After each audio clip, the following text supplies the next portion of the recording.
Hi, this is Joey O'Connor with the Grove Center for the Arts and Media, and it's fresh from the Grove today. I want to thank you for joining me. We're going to be talking about a really important subject today.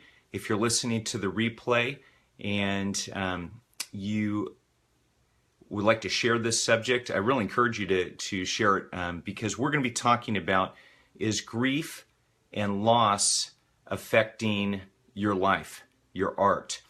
And this is such an important topic because over the years I've worked with a lot of artists, and when an artist feels stuck, when they feel like they're lacking passion, they're really trying to figure out, gosh, what is going on? Why am I not producing art like I used to? Why do I feel like I'm lacking motivation?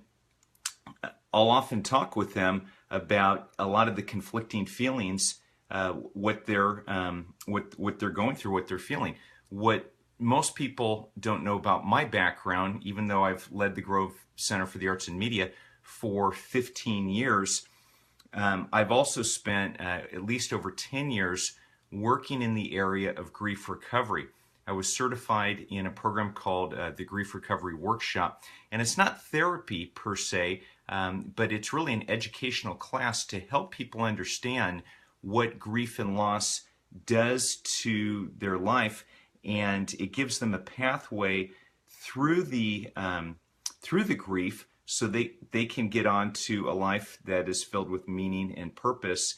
Because I don't know about you, if you've gone through significant periods of change and loss in your life, you'll know that grief can be very debilitating.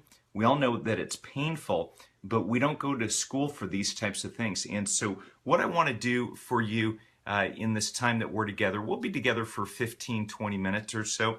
I want to share with you some key thoughts and ideas and tools and strategies, some really practical stuff that I think will be very helpful for you today. I'm going to be talking about the Grief Recovery Handbook by John James and Russell Friedman. I will post on the Grove Center for the Arts and Media Facebook page, I'll post a link to the book so you can get that later on. But if you think this important topic will be helpful to other friends or people in your network, I really encourage you to go ahead and share that. Click that share button and let people know that this conversation, this resource is available, because I really think we could help a lot of people as we give people tools to understand, how do I manage grief and loss?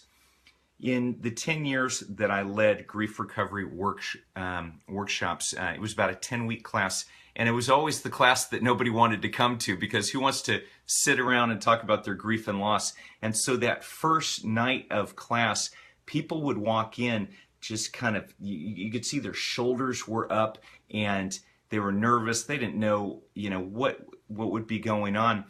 And in that first evening of class, and even when I meet with people one-on-one, I really try to disarm them by saying, hey, you being in this class or us having this conversation one-on-one, this is what's right about you. Grief is not wrong, grief is not what's wrong about you, even though it may feel like everything in your life is completely upside down and completely wrong. Grief is really what's right about you, because one of the metaphors, one of the pictures that I give people for understanding their grief and loss, and ultimately how it applies to their art, is that at the bottom line distinction of grief, it's this: grief is about a broken heart, and when your heart is broken, the rest of you just does not work well. Your relationships are affected, your finances can be affected, your performance at work, your work as an artist is affected. In every scope of our life, grief affects us, because when our heart is broken, we just don't work the same. If you're just joining us right now online, let me know where you're listening from. Love to say hi to you. If you want to listen anonymously, It's a sensitive subject today, I realize, but I'd love to hear where you're coming from, and also answer any questions that you have. One thing that I always do say is, I don't know how you feel. I cannot hop into your heart, your mind, your spirit, and understand exactly what you're feeling. So you're never going to hear me say, I know how you feel. Because let me give you an example. Let's say that if my dad died, my dad is still living, he's 82 years old, but if my dad died and your dad died, and I went to you and I said, well, I know how you feel.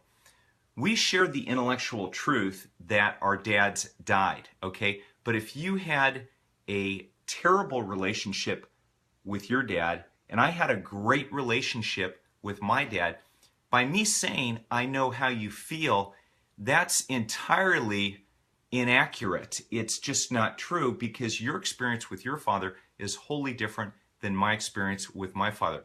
Hey, Ross, good to see you, my friend. It's been a long time since we've connected, but I've seen you popping in here on Facebook. So I hope you've, go ahead and post any comment, question that you have as we're talking about how does grief and loss affect our art. So in our society, we often compare our losses one to another. And in the whole scope of the artists that I've worked with, people are dealing with all sorts of change and loss all the time, because what we don't understand is that even the good things that happen in our life can cause conflicting emotions and feelings, because we're in a different place. So that said, let me give you a baseline definition that I think will really expand your understanding about grief, and it'll really kind of inform our conversation today. So grief is all the conflicting feelings and emotions that we experience whenever there's an end or a change in a familiar pattern of behavior.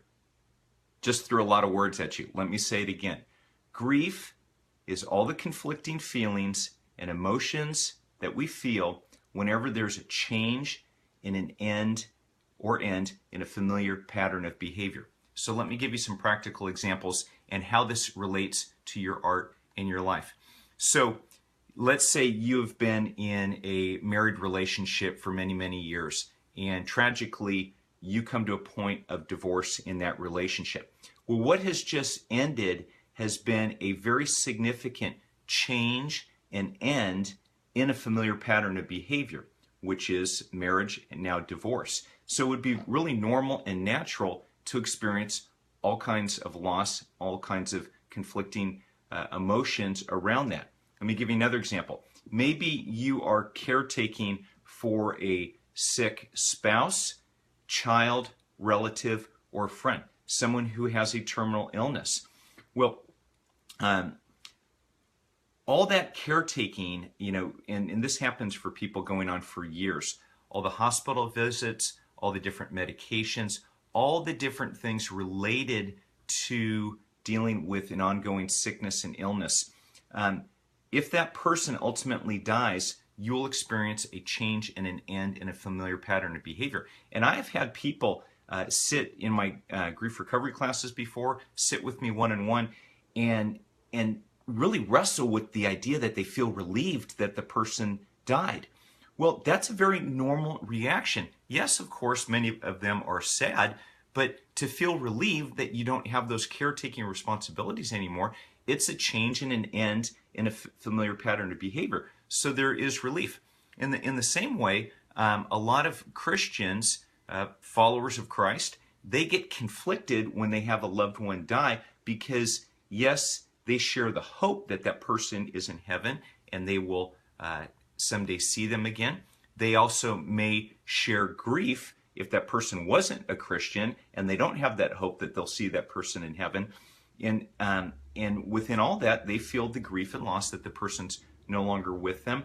So there's both hope and there's grief, there's sadness. So let's talk about some different emotions that you may feel. And if you're just listening in now, we're talking about how does grief and loss affect your art and life.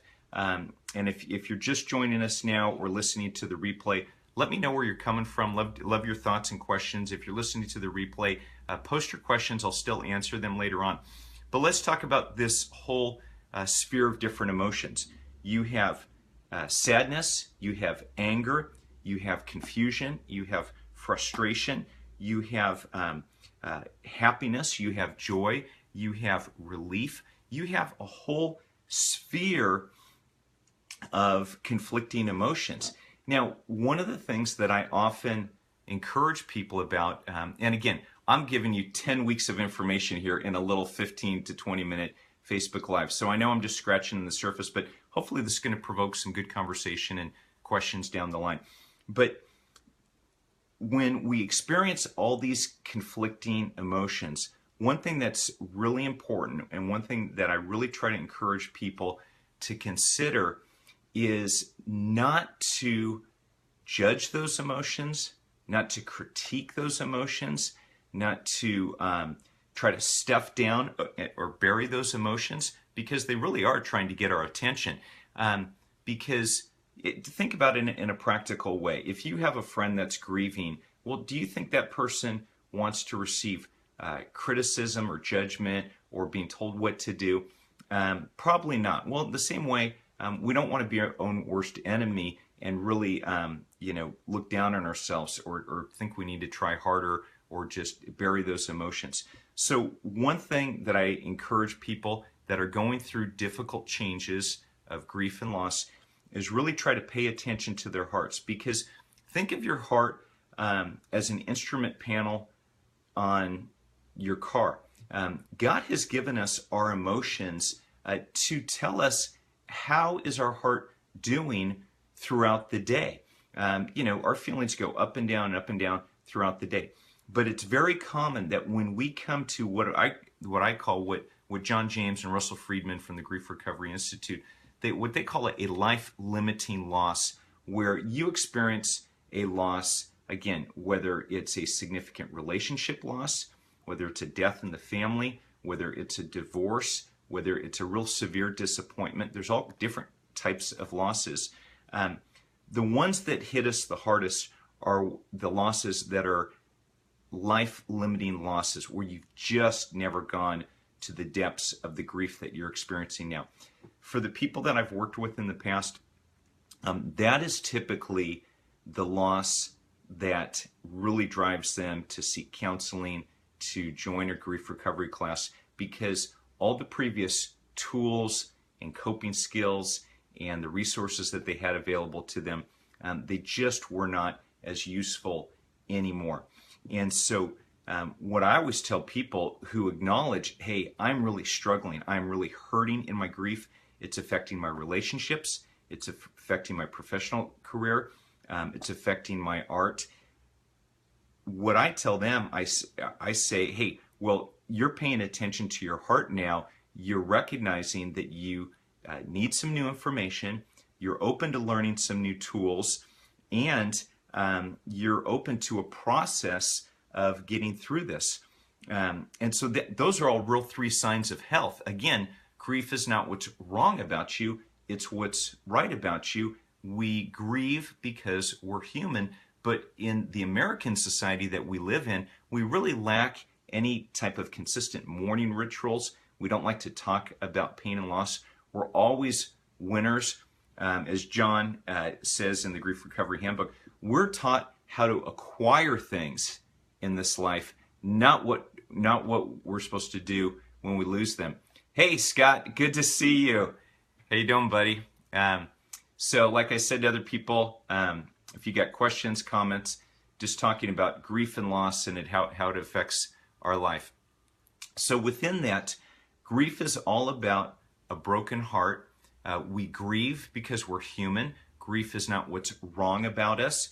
Grief is our heart trying to get our attention that something is wrong. And to the degree that we pay attention to our heart, to our life, it really affects the quality of our life and the quality of our art, our relationships. And so it's really important to understand that grief is designed to be a season. It's not meant to be a lifestyle. But there's a lot of bad myths in our society, and I want to talk about some of the myths and give you some real practical examples. Like I said, we'll go for 15 to 20 minutes here, but I'm just touching on a huge issue here. So I know I'm not covering all the ground that we can cover, but I really want to give you some tools to hang on to and some ideas that may provoke your thinking today. First off, let's talk about some grief myths.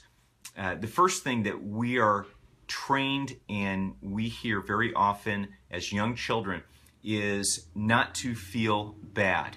So Johnny comes in from school, he's in 3rd or 4th grade, he got bullied on the playground, and grandma's there, and she's well-meaning, she's well-intentioned, but the first, as Johnny explains his day and his dilemma and the conflict and getting beat up or whatever happened to Johnny that day, the first thing grandma lovingly says is, well, don't feel bad, Johnny.